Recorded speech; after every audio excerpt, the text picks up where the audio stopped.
Asante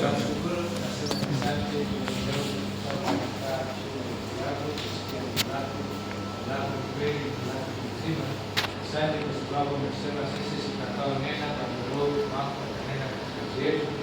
Tunakukesha Roho Mtakatifu kupata kunena katika yetu, nena kuisha katika wokovu na utukufu wa jina la Yesu. Kwa jina la Yesu tunaomba. Amen. Bwana Yesu asifiwe. Amen. Tukiwa tumeangaziwa mwelekeo ambao tuko nao ama lengo halisi katika washa hii ni kile kitabu mtumishi wa Mungu ametusomea kwamba neno la Mungu lafaa kwa kufundisha, lafaa kuonya, lafaa kuongoza, lafaa hata kwa kupeana adhabu. Bwana Yesu asifiwe. Naomba tusimame mahali pa kuonya. Amen. Amen. Tuko pamoja? Amen. Naomba tuende tukae mahali pa kuonya, na kama litakuwa ni la kuongoza, lakini naona tu nikae katika mahali pa kuonya, pa kuonyana. Basi naomba tushirikiane katika kitabu cha Wakolosai mlango ule wa 3 kifungu cha 22 mpaka 25.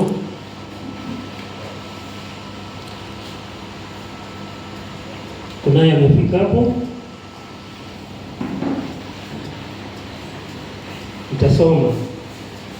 Ninyi watumwa, watiini hao ambao kwa mwili ni bwana zenu katika mambo yote, si kwa utumwa wa macho kama wajipendekezao kwa wanadamu, bali kwa unyofu wa moyo mkimcha Bwana.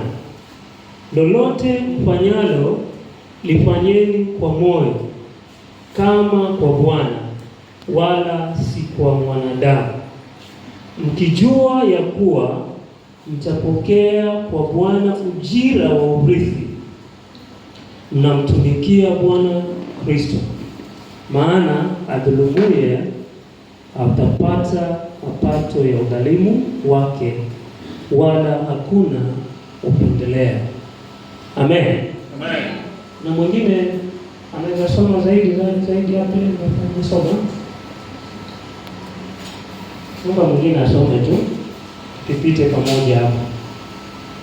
Wakolosai 3:22-25. Ninyi watumwa, watiini hao ambao kwa mwili ni bwana zenu katika mambo yote, si kwa utumwa wa macho kama wajipendekezao kwa wanadamu, bali kwa unyofu wa moyo mkimcha Bwana.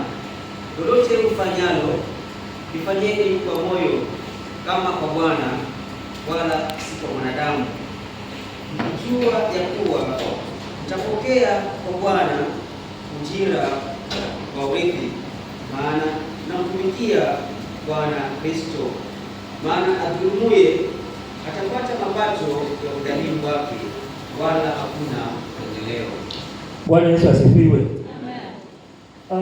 Kulingana na timu yetu inasema kila andiko lenye pumzi ya Mungu lafaa kwa mafundisho, lafaa kwa maonyo, lafaa kwa kuongoza, na lafaa kwa kuadibisha. Hii ni pumzi ya Mungu ambayo inatuwezesha sisi watumishi wa Mungu, sisi watu wa Mungu, inatuwezesha kukaa chini sisi kwa sisi na kuelekezana. Bwana Yesu asifiwe. Amen. Pumzi ya Mungu, sio katiba ya serikali ya Kenya, sio katiba ya chama tulicho nacho, sio katiba ya ajira tulionazo, wala sio katiba ya dini fulani, lakini tumeambiwa neno la Mungu Bwana Yesu asifiwe. Ili tuweze kukaa chini na kuelekezana vema, ili tuweze kukaa chini na kuonyana vema, ili tuweze kukaa chini na kufundishana vema, na ili tuweze kumwadhibu mtu. Biblia imetuambia katika Wakolosai, ninyi watumwa, sisi ambao tumeajiriwa na mabwana zetu na wakubwa wetu, tunaambiwa kwamba katika kutenda kazi kwetu tusitende tu kwa sababu yule aliyetuajiri anatuangalia, na katika kutuangalia sisi pengine angepata sababu ya kutufanya tukose ujira. Bwana Yesu asifiwe. Lakini wakati tunatenda ile kazi ambayo tumeajiriwa kwayo, ambayo tumeelekezwa, tunaulizwa tuifanye kwa unyofu wa moyo, na si kwa sababu yake tu, lakini tunazingatia kwamba kama si Mungu, kama si uwezo wa Mungu, kama si pumzi ya Mungu, hatungelikuwa na nafasi ile. Bwana Yesu asifiwe.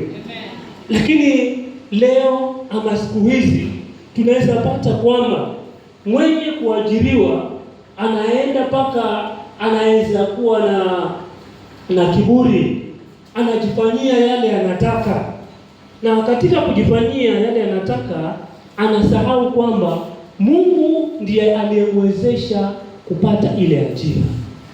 Bwana Yesu asifiwe.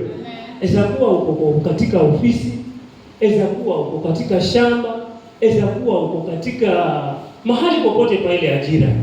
Hata kama ni kanisani, kunao pia wale waajiriwa. Kwa mfano nikisema askofu wetu, yeye pia nao walio juu yake. Sasa akikita mahali pa kwamba hapa siwezi kuondoka, hapa siwezi kubadilisha, kuna mahali anateleza kwamba Biblia limetuambia tufanye kama tunamfanyia Bwana. Bwana Yesu asifiwe. Kwa hivyo kule kujifikiria kwamba ama kujidhania kwamba wewe unajua kila kitu, wewe una madaraka yote, wewe una mamlaka yote, wewe una kila nafasi ambayo ungeweza kukita nayo, kumbe sivyo ambavyo ingetupasa kuwa. Bwana Yesu asifiwe. Lakini inatupasa wakati tuko katika ile assignment, tuko katika ule utendaji wa kazi, tufanye tukimcha Bwana, tufanye tukijua kwa hakika kuna Mungu aishie, aliyepeana pumzi yake. Hii pumzi yake hii tutakapoitii tutaifanyia kazi, na tutakapoifanyia kazi, kazi zetu zitakuwa sawa, tutakuwa salama. Bwana Yesu asifiwe. Na tutakapokuwa salama, basi pale chini kama hiyo timu yetu inasema, ili tukasome hapo, ili mtu wa Mungu, ili mtu wa Mungu awe kamili, amekamilishwa, apate kutenda kila tendo jema. Bwana Yesu asifiwe.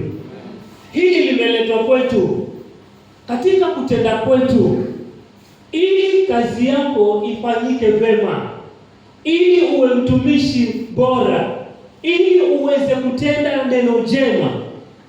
Basi neno la Mungu likijaa ndani yako litakuongoza. Bwana Yesu asifiwe. Litakuonya, litakuweka vizuri katika kukabiliana na yote ambayo utakuwa unayafanya. Na kwa hakika wewe kama mtu wa Mungu utatenda yaliyo mapenzi ya Mungu. Bwana Yesu asifiwe. Utakamilishwa na Mungu mwenyewe kwa sababu umemhofu, umehofu pumzi yake, umeangalia kila mwenendo, kila mwelekeo kwamba mimi niliye na pumzi ya Mungu, maana kama si Mungu nisingelisimama, kama si Mungu nisingeifanya A na B. Sasa katika kutenda kwangu, haijalishi ni wakati gani, haijalishi ni mahali gani, tufanye tukiwa na unyofu wa Mungu. Bwana Yesu asifiwe. Amen. Kama ni mwimbaji, hiyo ni ajira Mungu amekupatia, atakulipa. Lakini si kwamba ufanye kwa sababu unajua kuimba, uimbe na kiburi ukijigamba, uimbe kana kwamba hakuna mwingine anaweza kuinuliwa zaidi yako. Fanya kwa moyo uliobondeka. Bwana Yesu asifiwe. Ukijua unafanya na Mungu yuko tu pale anakutazama. Bwana Yesu asifiwe. Uimbaji wako utakubalika mahali popote, wakati wowote, siku yoyote ile Mungu atakayokupatia. Bwana Yesu asifiwe. Kwa hivyo neno la kutuonya ni kwamba tuache kujifikiria ni sisi. Tuache kufikiria kwamba pale nafasi nimepewa basi hakuna mwingine angeweza kuifanya. Tufanye tukinyenyekea miguuni mwa Mungu, miguuni mwa Bwana ambaye kwaye ametuwezesha. Bwana Yesu asifiwe. Maana kuna watenda kazi wengi ambao walianza hii safari, lakini kwa sababu walijisahau, wakajiona ni wao tu, wameishia hawapo tena katika huduma na wananenwa wanavyonenwa kule. Bwana Yesu asifiwe. Kwa hivyo mimi na wewe tukiwa tu watu wa Mungu, tukiwa tu watumishi wa Mungu, tukiwa tu wahudumu wa Mungu, basi Mungu anatuambia kwamba katika kila tunalolifanya zingatia kuna Mungu anayetuona. Bwana Yesu asifiwe. Na tukizingatia tutanyoka, tutanyenyekea, tutarudi chini ili Mungu mwenyewe ajipatie utukufu. Bwana Yesu asifiwe. Amen. First Peter mlango wa kwanza fungu cha 17.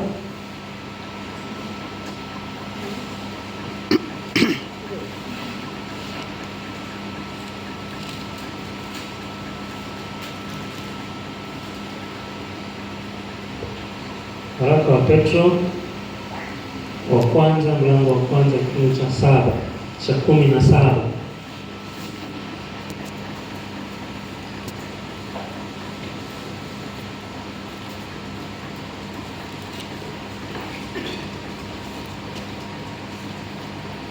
Kinasema,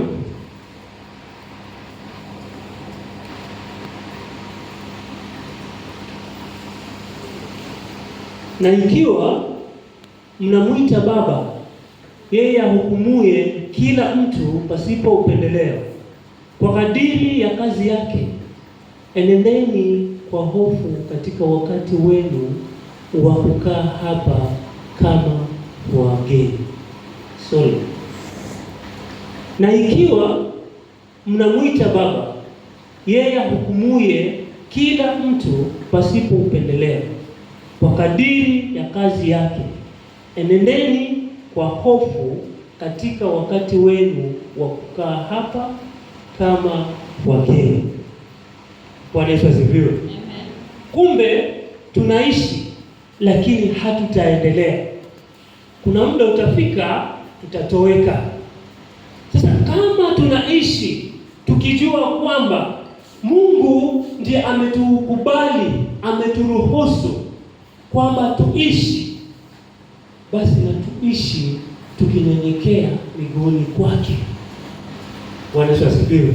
Tutende tunayoyatenda tukijua kwa hakika sisi muda wetu ni wa kupimiwa, na kama ni wa kupimiwa, wakati tukiteleza tu kufanya ambayo ni kinyume cha Mungu, basi mahali tunawekewa alama ya maswali. Lakini ikiwa tutaenenda na hofu ya Mungu, tukiwa tunaishi katika ulimwengu Mungu aliotupatia, basi tutatenda kila tendo jema, kwa sababu Mungu mwenyewe amependa, ametaka, anatuwezesha. Kwa sababu mimi na wewe tumetaka kutenda kazi njema ili tuwe watumishi tuliokamilika. Bwana Yesu asifiwe. Amen. Je, wakati unaishi, wakati unafanya, wakati unasifu, wakati unanena, unakaaje? Unaonekanaje? Letu leo ni kwamba tukalifanye tukijua kwa hakika kuna Mungu anatuona. Mungu huyu ndiye atasimama katika hukumu, kutujudge, kutuhukumu kwamba sisi ni watenda kazi wenye kustahili kupewa taji. Bwana Yesu asifiwe. Na kama nitupewe taji, nitutie bidii, tujikakamue, tuendelee kumwamini Mungu kwamba yeye atatuwezesha katika mwendo aliyotupatia, katika shughuli aliyotupatia, tuitende tukiwa tunajua Mungu yuko pamoja nasi. Bwana Yesu asifiwe. Amen. Tunapotenda mambo kama haya, kwa hakika tutakuwa watenda kazi wazuri ambao tumekamilika, ambao Mungu ana uweza wa kutushika mkono na kutuweka katika mahali pazuri. Mungu atubariki. Amen. Naomba tumshukuru Bwana kwa maneno yale machache, na Mungu aendelee kututia nguvu, atukumbushe kwamba sisi ni watumishi wake. Sisi ametuumba kwa lengo lake ili tutende kwa ajili ya mapenzi yake. Jina lako litukuzwe Bwana, jina lako litukuzwe Bwana, jina lako litukuzwe, jina lako litukuzwe, jina lako litukuzwe Bwana, jina lako litukuzwe, jina lako litukuzwe, jina lako litukuzwe Bwana, lako litukuzwe Bwana, jina lako litukuzwe Bwana, jina lako litukuzwe, jina lako litukuzwe, jina lako litukuzwe Bwana, jina lako litukuzwe, jina lako litukuzwe, jina lako litukuzwe Bwana. Sema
exalt you.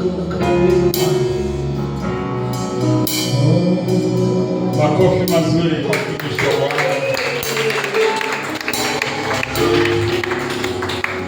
Haya kidogo, nimtambulishe tena mwalimu wa pili, ili kesho unapokuja na kwaya ndio Glorious Team ndio mtawakaribisha mtendaji huyu wa pili. Glorious Team mjitayarishe kwa wimbo mmoja tu, na nataka mwajue wote, ili kesho tunapokuja mtakuwa mmejua walimu wenu na vile tutakavyoendelea. Session ya asubuhi itakuwa tu session hizo mbili, alafu tukianza saa 3 tutakuwa na siku na kuabudu, na kwa sababu tuko na vikundi viwili, basi wote watahudumu kesho. Tutaona vile wataenda, kama wataenda kwa pamoja ama kama wataenda kila watu njia zao, lakini wote watapata nafasi, maana tunawachangia saa nzima. Mnenaji wa kwanza ataingia saa 4 aende. Tunatarajia kwamba ikifika saa 6, saa 6:30 tutakuwa tumemaliza, ndio tuende lunch, na tukitoka lunch tuingie katika kuhudumiana. Vijana watahudumiana, wababa watahudumiana peke yao, wamama watahudumiana peke yao. Tutakuwa na makundi matatu. Tumeyapatia saa 8 mpaka saa 10. Alafu siku ya kesho tutakuwa tumemalizia hapo, ili watu wawe na kupumzika vizuri kwa ajili ya nguvu ya siku itakayofuatia ya Jumapili. Kwa hivyo naomba kwaya Glorious Team, nilikuwa natarajia mlikuwa mmepanda hapa ili mkaribishe mnenaji wa pili. Glorious Team, haya mazungumzo yote nilikuwa nazungumza ni ya kuwaita. Wacheni kazi zote ambazo mko nazo, mje kwanza mhudumie Bwana, alafu mtarudia shughuli zenu. Kama unajua wewe ni mwana Glorious, tafadhali ni wakati wa kuhudumu, na wangojea mahali mlipo. Tafadhali, kama kuna mtu anajua mahali wako, awaambie wakuje.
cheza kidogo na Mungu na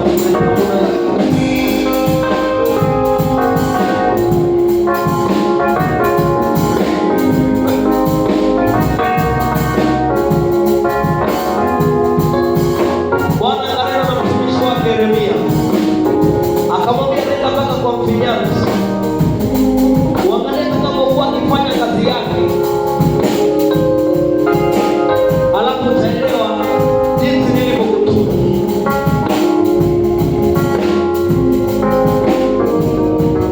Bwana akamwambia Yeremia, nenda nyumbani kwa mfinyanzi, utamuona mfinyanzi anapofinyanga chombo kilichoharibika, anakifinyanga tena, anakifinyanga tena jinsi apendavyo yeye.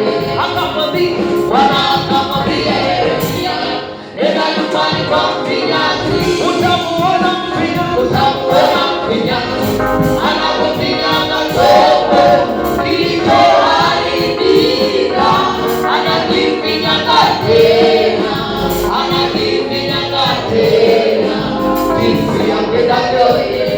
Bwana akamwambia Yeremia, nenda nyumbani kwa mfinyanzi, utamuona mfinyanzi anapofinyanga chombo kilichoharibika, anakifinyanga tena, anakifinyanga tena. Ndivyo ulivyo Bwana, wewe ni mfinyanzi vilivyoharibika, unavifinyanga tena, unavifinyanga tena, unavifinyanga tena, unavifinyanga tena jinsi upendavyo wewe. Ndivyo ulivyo Bwana, wewe ni mfinyanzi vilivyoharibika, unavifinyanga tena, unavifinyanga tena, unavifinyanga tena, unavifinyanga tena jinsi upendavyo wewe. Haleluya, haleluya, haleluya, haleluya, haleluya, haleluya, haleluya, wewe ni Bwana, wewe ni Bwana, wewe ni Bwana. Haleluya, haleluya, haleluya, haleluya, haleluya, haleluya, haleluya, haleluya, wewe ni Bwana, wewe ni Bwana, wewe ni Bwana. Yes, ndivyo ulivyo Bwana, ndivyo ulivyo Bwana.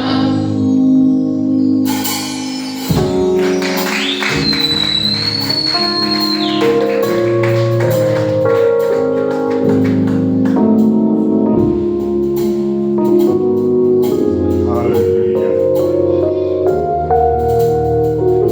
Kwa sisi tunataka tena, kama chombo kimeharibika, kwa hizi siku tatu tunaomba Bwana atufinye na tutengeneze tena tuwe vyombo takatifu. Haleluya. Amen. Amin. Hivyo ndivyo Bwana